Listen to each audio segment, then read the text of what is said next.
तो क्या आपने कभी सोचा है कि कुछ लोग इतनी तेजी से नई चीजें कैसे सीख लेते हैं? आज हम इसी विषय की गहराई में उतरने वाले हैं।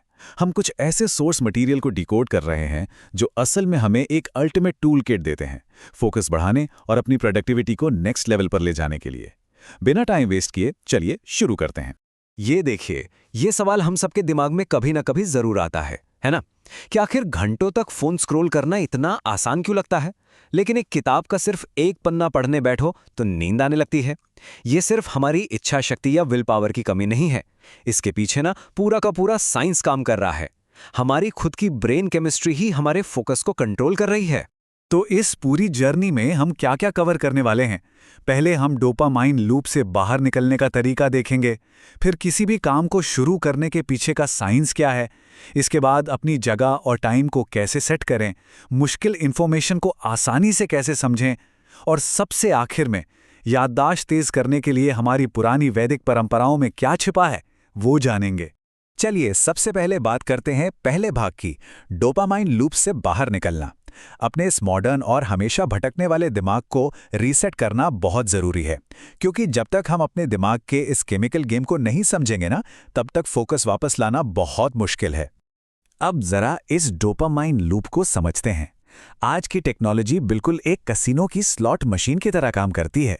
ये हमारे दिमाग की कुछ नया खोजने की जो प्राकृतिक आदत है ना, उसे हैक कर लेती है। ये जो अप्रत्याशित इनाम होते हैं, जैसे फोन पर अचानक कोई नया नोटिफिकेशन आना, ये हमारे दिमाग को एक किक देते हैं कि अरे कुछ रोमांचक मिलने वाला है। और यहीं से असली प्रॉब्लम शुरू होती है। हमारे दिमाग में दो सिस्टम होते हैं, एक है चाहने वाली प्रणाली और दूसरी है पसंद करने वाली प्रणाली। मजे की बात यह है कि हमारा वांटिंग सिस्टम, यानी कुछ नया चाहने की ललक, हमारे लाइकिंग सिस्टम से कहीं ज्यादा स्ट्रांग होती है। इसीलिए लगातार घंटों तक स्क्रीन स्क्रॉल करने के बाद भी हमें कोई सच्ची खुशी या संतुष्टि नहीं मिलती। दिमाग बस एक के बाद एक नई चीज की तलाश में भागता रहता है। तो इस लूप को कैसे तोड़ें? डोपामाइन डिटॉक्स का मतलब ये बिल्कुल नहीं है कि आप जिंदगी के सारे मजे ही छोड़ दें। इसके कुछ बहुत ही प्रैक्टिकल तरीके हैं, जैसे जानबूझकर कुछ टेक फ्री टाइम फिक्स करना, अपनी डिजिटल आदतों की जगह कोई पुरानी एनालॉग एक्टिविटी करना, जैसे किताब पढ़ना या कुछ लिखना, अपने आसपास थोड़ा कम शोर शराबे वाला माहौल बनाना, और हाँ, वीकेंड पर एक प्रॉपर डिजिटल रीसेट करना, स्क्रीन से रणनीतिक दूरी बनाकर दिमाग को शांत होने का मौका देना, सच में बहुत असरदार होता है। अब आते हैं अपने दूसरे हिस्से पर, शुरुआत करने का विज्ञान। किसी भी काम को कल पर टालने की जो हमारी आदत है, उसे छोटी छोटी माइक्रो हैबिट्स से कैसे खत्म किया जाए, ये समझना बहुत दिलचस्प है। और यहां पे सबसे इंपॉर्टेंट चीज है ये नंबर 2, बस 2 मिनट। ये 2 मिनट रूल या 2 मिनट का नियम आदत बनाने का एक ऐसा साइंटिफिक तरीका है जो हमारे दिमाग के आलस और काम टालने के संघर्ष को पूरी तरह से बाईपास कर देता है। होता क्या है ना, जब काम बहुत बड़ा लगता है तो हम उसे टालने लगते हैं। इस रूल के हिसाब से किसी भी डरावने या मुश्किल काम को बस एक छोटे से 2 मिनट के टास्क में बदल दीजिए। जैसे एक पूरी किताब पढ़ने का प्रेशर मत लीजिए, बस सोचिए कि मुझे सिर्फ एक पन्ना पढ़ना है। या फिर जिम जाने का मत सोचिए, बस अपने जिम के जूते बाहर निकाल कर रख लीजिए। ये छोटी सी शुरुआत असल में हमारी एक नई पहचान बनाने का रिहर्सल है, जिससे मोमेंटम अपने आप बन जाता है। एक बार जब काम शुरू करने की लय बन जाए, तो हमारा अगला कदम होता है अपनी जगह और समय को सही तरीके से सेट करना। चलिए इस भाग 3 को देखते हैं कि एक आइडियल माहौल कैसे बनाया जाए। ये कुछ ऐसी चीजें हैं जो हमारे बाहरी माहौल को एकदम परफेक्ट बनाती हैं। चाहे आप शांत लाइब्रेरी में हों या किसी शोरगुल वाले कैफे में, कोशिश कीजिए कि आंखों पर जोर न पड़े, इसलिए नेचुरल लाइट हो, बैठने के लिए एक सही एर्गोनॉमिक कुर्सी हो, जरूरत की सारी चीजें बस हाथ बढ़ाते ही मिल जाएं ताकि बार बार उठना ना पड़े, और हो सके तो नॉइज कैंसलिंग हेडफोन यूज करें। इसके अलावा अपने सबसे ज्यादा प्रोडक्टिव घंटों को पहचानना और पोमोडोरो टेक्निक यूज करके काम को छोटे छोटे हिस्सों में बांटना, सच मानिए ये दिमागी थकान को एकदम कम कर देता है। अब जब हमारा दिमाग और माहौल दोनों एकदम सेट हैं, तो चलते हैं भाग 4 पर, मुश्किल इन्फॉर्मेशन को कैसे आसान और विजुअल बनाया जाए।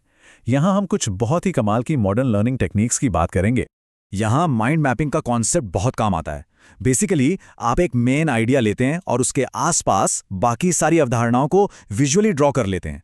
इसे आप लेक्चर नोट्स बनाने से लेकर कोई नई विदेशी भाषा सीखने या फिर किसी प्रोजेक्ट के लिए ब्रेनस्टॉर्मिंग करने तक कई अलग अलग जगह यूज कर सकते हैं। ये तरीका इन्फॉर्मेशन को रटने के बजाय उसके पैटर्न पहचानने में मदद करता है, जिससे याद रखने की क्षमता काफ़ी बढ़ जाती है। और अगर आपको किसी टॉपिक में एकदम मास्टर बनना है ना, तो ये तरीका सबसे बेस्ट है, Feynman technique. Nobel prize winner Richard Feynman का मानना था कि लोग अक्सर मुश्किल और भारी भरकम शब्दों का इस्तेमाल सिर्फ इसलिए करते हैं क्योंकि उन्हें खुद वो टॉपिक अच्छे से समझ नहीं आया होता। तो सच्ची समझ कैसे डेवलप करें? इसके लिए बस ये 4 स्टेप्स फॉलो करने होते हैं। पहले कोई टॉपिक चुनिए और जो भी पता है उसे लिख लीजिए। दूसरा और सबसे मजेदार स्टेप, उसे ऐसे समझाइए जैसे आप किसी 12 साल के बच्चे को पढ़ा रहे हों, एकदम आसान भाषा में। इसके बाद देखिए कि आप कहाँ अटकें, उन कमजोरियों को पहचानिए और फिर से पढ़िए।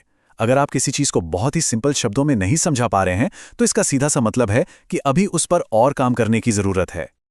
और अब आते हैं अपने आखिरी हिस्से पर, भाग 5, याददाश्त के लिए हमारा प्राचीन ज्ञान।